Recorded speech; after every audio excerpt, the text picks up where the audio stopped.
Hello good morning, welcome to Abhishek coaching services YouTube channel. और आइए आज की इस वीडियो में हम बात करते हैं लोको पायलट कैसे बने। लोको पायलट कैसे बने इसके ऊपर मैंने 10 टॉपिक लिखा है और ये 10 टॉपिक को आपको हम डिस्क्राइब करके बताएंगे इस वीडियो में।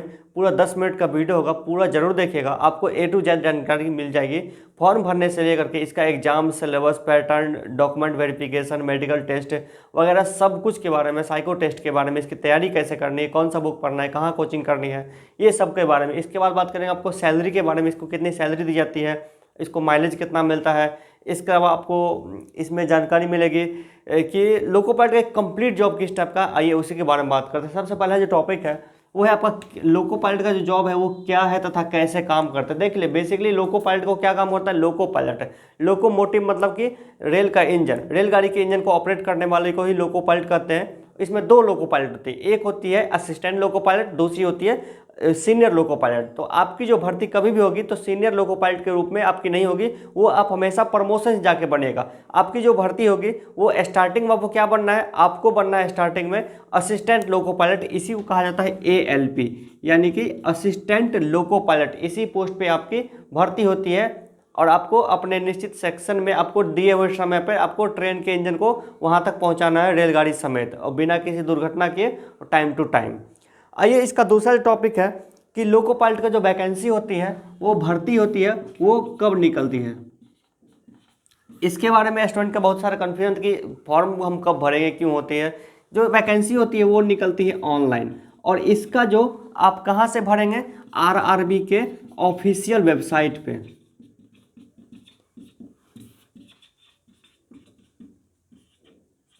जैसे कि 21 रेलवे भर्ती बोर्ड है, जैसे rrbpatna.gov.in या फिर rrbkolkata.gov.in या फिर rrbmumbai.gov.in या फिर rrbcdg.gov.in, इस तरह से है। तो ऑफिशियल जो भी रेलवे भर्ती बोर्ड का वेबसाइट है वहाँ से जाकर फॉर्म भर सकते हैं। इसकी वैकेंसी कब निकलती है, इसकी वैकेंसी कभी भी किसी भी टाइम निकल सकती है। इसकी कोई फिक्स टाइम नहीं होती कि अब ये वैकेंसी आने वाली, ऐसा कुछ नहीं होता इसमें। तो इसके बारे में बस फिलहाल इतना ही जानिए। जो स्टूडेंट इसकी जो क्वालिफिकेशन है, अगला टॉपिक आ रहा है आपका कि इसकी जो है कि शैक्षणिक योग्यता, उम्र सीमा, ये सब क्या है, यानी कि योग्यता। इसकी जो योग्यता है, सबसे पहले आपको क्लास 10th आपको पास होना चाहिए। क्लास 10th आपको पास होना चाहिए, आपके बस पासिंग मार्क चाहिए। इसमें नहीं पूछ रहा कि 60% चाहिए, 70% चाहिए, ऐसा कुछ नहीं, बस आपको 10th पास होना चाहिए। बस आप 10th पास हो गए। इसके बाद एक टेक्निकल क्वालिफिकेशन होती है जो कि आती है आपका ITI कर लीजिए, या फिर पॉलीटेक्निक कर लीजिए, या फिर BTech कर लीजिए, या फिर आप BE कर सकते हैं। ये चार चीज़ अगर आप कर ले, चारों में से कोई भी एक कर लीजिए तो चलेगा। स्टूडेंट के मन में सवाल होता है कि डिप्लोमा वगैरह ये सब करना है, ये सब कुछ दिक्कत नहीं है। PCM से मतलब कि मैथ से आपको 12 करना जरूरी है, ऐसा कुछ नहीं है। क्लास 10th प्लस टेक्निकल में कोई भी एक, बस पासिंग चाहिए। अब देखिए इसमें भी कुछ एक पार्टिकुलर जो ट्रेड होता है, जो कि इलेक्ट्रीशियन, इलेक्ट्रिकल इंजीनियरिंग और मैकेनिकल इंजीनियरिंग, यही दो चीज़ से मिला करके ये बनता है। जैसे कि देखिए इलेक्ट्रीशियन, फिटर, डीजल मैकेनिक, ये सब इंपॉर्टेंट होती है। या फिर इसमें सिविल और कंप्यूटर साइंस नहीं चलता है। कोई भी इसके बारे में आपका जो ITI का ट्रेड है या फिर BTech या BE का ब्रांच है, आप हमें इस नंबर पे कांटेक्ट करिए तो आपको हम बता देंगे कि आपका ब्रांच एलिजिबल है या फिर नहीं है। योग्यता हो गया। देखिए उम्र सीमा कितनी होती है, उम्र सीमा यानी आपका जो उम्र होना चाहिए 18 से लेकर के 30 के बीच होना चाहिए। किसको, जनरल कैटेगरी को, यानी सभी स्टूडेंट 18 से 30 के बीच होना चाहिए। जो स्टूडेंट OBC का है, OBC का जो है वो है 18 से लेकर के 33 साल, और जो SC और ST का है उसका 18 से लेकर के 35 साल। क्लियर, बिल्कुल। आइए देखते हैं। अब देखिए शारीरिक योग्यता आपका क्या होना चाहिए। आप मेडिकल रूप से बिल्कुल फिट होना चाहिए, बाहरी रूप से, आंतरिक रूप से भी फिट होना चाहिए, और आपका आंख में चश्मा नहीं होना चाहिए। आपको सब कुछ ठीक होना चाहिए शारीरिक योग्यता में, और है यही है और ज़्यादा कुछ नहीं है। आगे हम लोग चर्चा करेंगे मेडिकल सेक्शन में।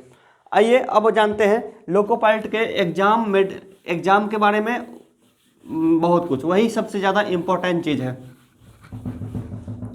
ALP का देखिए एग्जाम जो होगी वो किस तरह से होगी और कितने एग्जाम होगी, एग्जाम को कैसे पास किया जाए, कैसे तैयारी हो जाएगी। चौथा टॉपिक है एग्जाम, सिलेबस और पैटर्न। तो देखिए इसमें 3 एग्जाम होगी, CBT 1 एग्जाम, CBT2 एग्जाम और CBT3 एग्जाम। CBT2 में ये दो पार्ट में होगी, पार्ट ए और पार्ट बी, ये दो पार्ट में होगी। देखिए CBT1 एग्जाम 75 मार्क का एग्जाम होगा, यह एक क्वालिफाइंग एग्जाम है। CBT2 का पार्ट ए जो एग्जाम है वो 100 नंबर का एग्जाम होगा, 100 मार्क का एग्जाम है, और यही आपका मेरिट तैयार करता है, मेरिट तैयार करता है। पार्ट बी जो है इसका होता है, ये पार्ट बी होता है 75 मार्क का, इसी को कहते हैं trade test,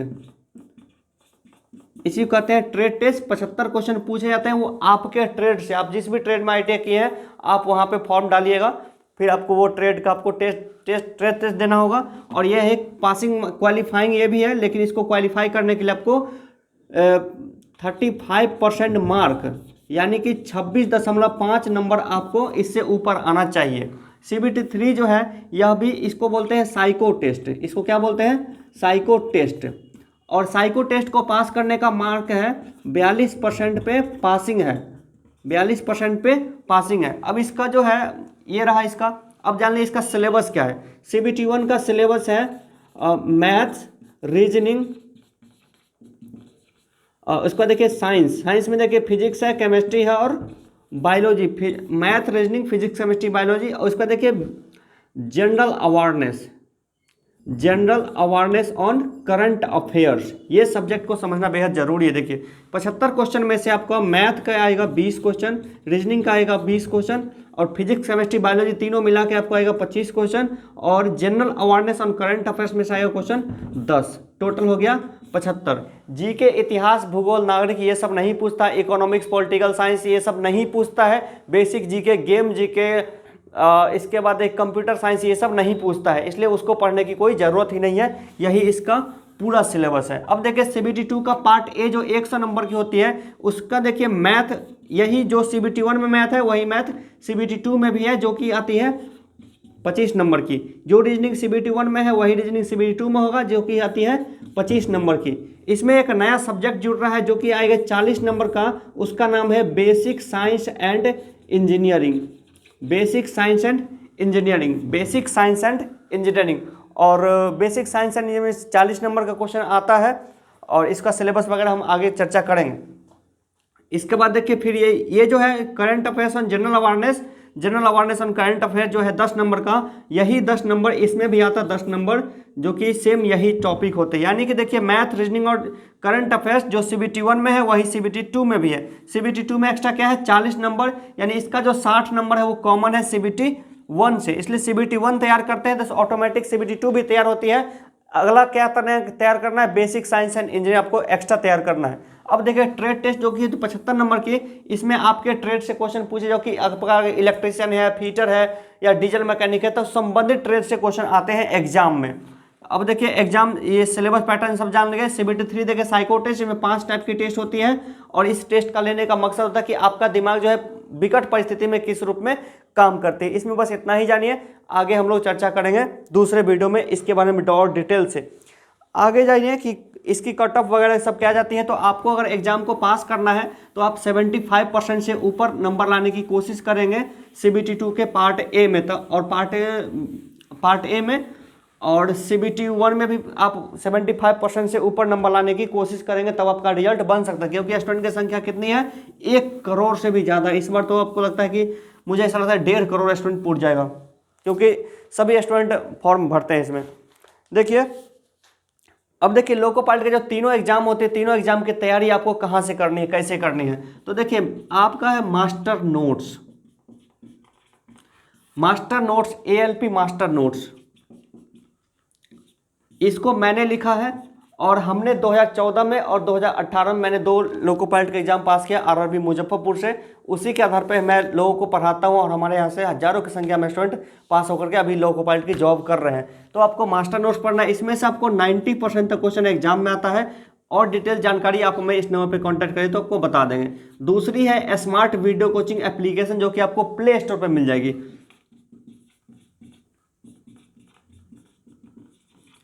smart video coaching application जो कि प्ले स्टोर पे मिल जाएगी, और इसको डाउनलोड कीजिए और फिर आप क्लास स्टार्ट कर सकते हैं। ये देखिए 6 महीने का क्लास होती है, जो कि ALP CBT1 और CBT2 दोनों की आपको तैयारी हो जाती है। CBT3 की तैयारी उसका बस 10 दिन का ही क्लास होता है, उसको आप जब चाहे तब कभी भी कर सकते हैं। ये रहा, इस तरह से आप लोग तैयारी करेंगे, घर बैठे आपको हम तैयारी करवा देंगे। और आगे देखिए डॉक्यूमेंट वेरिफिकेशन किस तरह से होती है। इसमें आपको ज़्यादा समय लगता नहीं है, बस लोगों को लगता है कि यह एक इंटरव्यू की तरह होता है। डॉक्यूमेंट वेरिफिकेशन यानी कि डीवी, यह बस CBT 3 एग्जाम जैसे आप पास करते हैं साइको टेस्ट, उसके बाद डॉक्यूमेंट वेरिफिकेशन होती है। इसमें बस आपको सर्टिफिकेट मांगा जाता है, 10th का सर्टिफिकेट दीजिए, टेक्निकल सर्टिफिकेट दिए, और इसके बाद आप जाति जैसे कास्ट सर्टिफिकेट, जो SC ST OBC है, SC ST या OBC जो भी आप है उसका आप सर्टिफिकेट दीजिए, वो भी करंट डेट में, और DM से बनवा करके। वही से यही 3-4 चीज़ आपको चेक की जाती है और कुछ नहीं चेक होती है। इसका जो अगला जो प्रक्रिया होती है वो होती है आपका मेडिकल का। इसमें बेसिकली 2 दिन का समय लगता है, और आपको 1 दिन का टेस्ट आज हुआ, दूसरा टेस्ट कल होगा। और इसमें जो सबसे ज़्यादा इंपॉर्टेंट होती है वो होती है आँख का, आई सबसे ज़्यादा प्रॉब्लम करती है। 6x6 का आई होना चाहिए। 6x6 का मतलब होता है कि आपको 6 मीटर की दूरी से 6 mm की जो सी होती है वो दिखना चाहिए। जैसे कि आपको जो चेक करेगा तो सी का मुंह उधर घुमाओ, वो आपको बोलना पड़ेगा, सी का मुंह उधर घुमाओ तो वो आपको बोलना पड़ेगा, सी इधर घुमाओ, ये आपको देखना है। ये 6 mm का अक्षर होगा और आपको 6 मीटर की दूरी से देखना है। दूसरी जो सबसे इंपॉर्टेंट होती है कलर ब्लाइंडनेस, यानी कलर ब्लाइंडनेस किसी में हार्ड होती है, किसी में नॉर्मल होती है, तो वो चीज़, तो ये जेनेटिक प्रॉब्लम है किसी को, और 100 में 2 से 3% लोगों को ये चीज़ होती है, नॉर्मली नहीं होती है।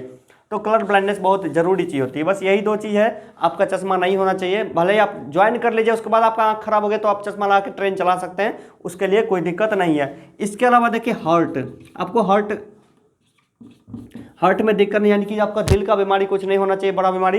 इसके बाद देखिए कैंसर नहीं होना चाहिए, एड्स नहीं होना चाहिए। तो ये सब चीज़ें, मतलब जो बड़ी चीज़ें हैं वो चीज़ चेक करता हूँ वहाँ पे। और देखिए अगर किसी को हार्ट का दिक्कत होगा ना तो वो साइको टेस्ट पास ही नहीं कर पाएगा, वो मेरा एक्सपीरियंस हो चुका था। इसलिए मेडिकली रूप से बिल्कुल फिट रहिए। और आप लोग अगर अल्कोहल सिगरेट वगैरह लेते हैं तो उसको थोड़ा कम करिए। मैं आपको ये नहीं बोला कि ख़त्म करिए, क्योंकि ज़िंदगी का भी वो सब भी एक पार्ट होता है। अच्छे एक्सपीरियंस, बुरे एक्सपीरियंस सब कुछ देता है, तो हमारी लाइफ में वो सब चीज़ का होना भी थोड़ा सा ज़रूरी बन जाता है।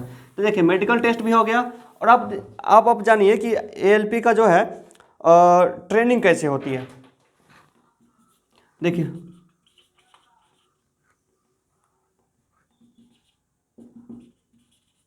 ALP का जो ट्रेनिंग होता है वो किस तरह से होती है। देखिए 6 महीने की ट्रेनिंग होती है।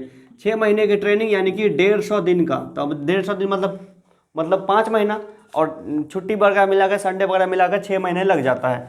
6 महीने की ट्रेनिंग होगी। और ट्रेनिंग सेंटर रेलवे का अपना ट्रेनिंग सेंटर होगा। आप जब आप मेडिकल पास करें तो आपको बुला लेगा ट्रेनिंग के लिए, आ जाओ ट्रेनिंग के लिए। अब देखिए आपको सभी लोगों का ट्रेनिंग लिया था, 6 महीने तक आपको ट्रेनिंग होती है, यानी कि आपको इंजन के पार्ट बाय पार्ट काट करके आपको वहाँ पे रख दिया जाता है, मतलब कि ऑफिस में। आपको बस वही हर एक चीज़ के बारे में सिखाएगा। इसके बाद फिर आपको रेलवे का नियम कानून सिखाएगा, हर एक चीज़ कि कैसे रिस्पेक्ट करना है, कैसे पैसेंजर से हैंडल करना है, कैसे विकट परिस्थिति में क्या सब करना है, यानी कि पूरा आपको ट्रेनिंग मिल जाएगी। अब जो स्टूडेंट सोचते हैं कि हम इलेक्ट्रिकल से किए क्या हमको डीजल मिलेगा, या फिर जो स्टूडेंट सोचते हैं फिटर या डीजल से किए क्या हमको इलेक्ट्रिक ट्रेन मिलेगी, ऐसा कुछ नहीं है। आपको इलेक्ट्रिक की भी मिलेगी और डीजल इंजन की भी जानकारी मिलेगी। जितना भी ट्रेन चलता है इंडिया में हर एक चीज़ के बारे में जानकारी मिलेगी। आपको ब्रॉड गेज के बारे में जानकारी मिलेगी, मीटर गेज के बारे में जानकारी बाकायदा, मतलब कि हर एक चीज़ के बारे में आपको जानकारी मिल जाएगी। उसके बाद ट्रेनिंग के बाद आपका एग्जाम होगा, जिस एग्जाम को कोई भी स्टूडेंट पास मतलब फेल नहीं करता है, सबको पास होना होता है। लेकिन अब जो स्टूडेंट पढ़ाई में मन नहीं लगता, ढिलाई करते हैं, 1-2 स्टूडेंट फेल रह जाते हैं, तो ऐसे कोई बात नहीं, फिर दोबारा एग्जाम देकर वो पास हो जाते हैं। ये रहा। अब देखिए आपकी जो ज्वाइनिंग होती है किस पोस्ट पे होती है। आपका ज्वाइनिंग होता है ALP के पोस्ट पे।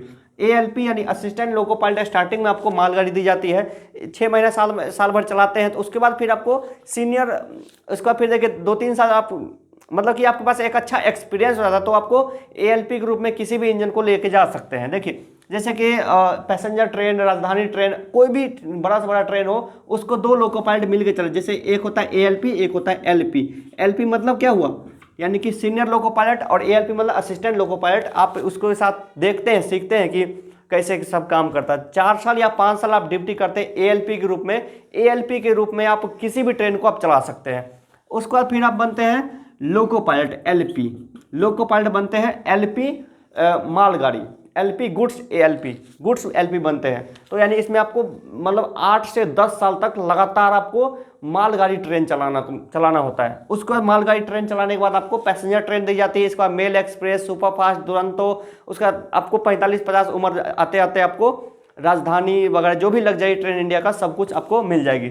अब जान लेते हैं सैलरी कितनी मिलती है। सैलरी इसका ग्रेड पे 1900 है और इस आधार पे आपको 30,000 से लेकर के 30 से 35,000 के बीच आपके स्टार्टिंग होती है और आपको 7 से 8% प्रत्येक साल आपको सैलरी बढ़ती जाती है। फिर जब आपका प्रमोशन होता है 4200 वाला में पहुंचते हैं, 2400 वाला में पहुंचते हैं, तो आपका इससे डबल हो जाती है। यानी आपको 4 साल के बाद इसका जो सैलरी होगा 50 से 55 पार हो जाएगी। और इसमें एक चीज़ और फायदा होता है जो कि एएलपी का जॉब में होता है, जैसे कि आप जितना ज़्यादा काम करेंगे ना उतनी ज़्यादा आपको माइलेज मिलेगी और उस माइलेज के आधार पे आपको सैलरी ज़्यादा मिलेगी। जैसे कि आप मान लीजिए किसी का ड्यूटी साइकिल कम है, जैसे कोई 200 किलोमीटर जाता है, 200 किलोमीटर आता है, कोई स्टूडेंट देखिए 200 किलोमीटर जाता है, 200 किलोमीटर आता है। कोई ऐसा लोको पायलट जिसका सेक्शन बहुत बड़ा होता है जैसे 600 किलोमीटर का, वो 600 किलोमीटर जाएगा, 600 किलोमीटर आएगा, तो 600 वाला का तो ज़्यादा बनेगा सैलरी। उसमें माइलेज दी जाती है, प्रति किलोमीटर पर एक्स्ट्रा पैसा मिलता है, तो उससे उसकी सैलरी बढ़ जाती है। और कुछ ऐसे होते हैं कि जो कि बीच में छुट्टी लेते हैं और बहुत कुछ ऐसे लोको पायलट जो कि बीच में छुट्टी कम लेते हैं, तो जिसका छुट्टी कम होगा उसको जाहिर सी बात है माइलेज ज़्यादा मिलेगा, उसकी सैलरी और उसे 10,000 या 20,000 ज़्यादा मिलेगी। तो इसलिए इसका जो सैलरी है बिल्कुल फिक्स नहीं होती है, वो घटते बढ़ते। आप किसी महीने में 30,000 काम किए, अगले महीने में आप ज़्यादा ट्रेन चले तो आपको 40 मिल जाएगा, 45 तक उसको लेके जा सकते हैं। सब कुछ माइलेज पे डिपेंड करती है इसका। फिर देखिए आपको नेशनल हॉलीडे वाला जो है छुट्टी, उसका पैसा आपको अलग से दी जाती है। रिस्क अलाउंस इसका अलग से मिलता है। मतलब काफ़ी सारा ऐसा जो सैलरी है जो कि अलग से इसमें दी जाती है। सैलरी के बारे में एक डिटेल से वीडियो आपको बनाएंगे, एक जो लोको पायलट में जो कार्यरत होंगे उसको हम बुला कर आएंगे, उससे हम उस टॉपिक पे वीडियो बनवाएंगे। इस वीडियो में बस इतना ही।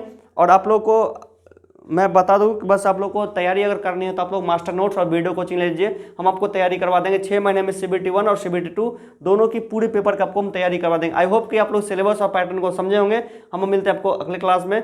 Thank you so much.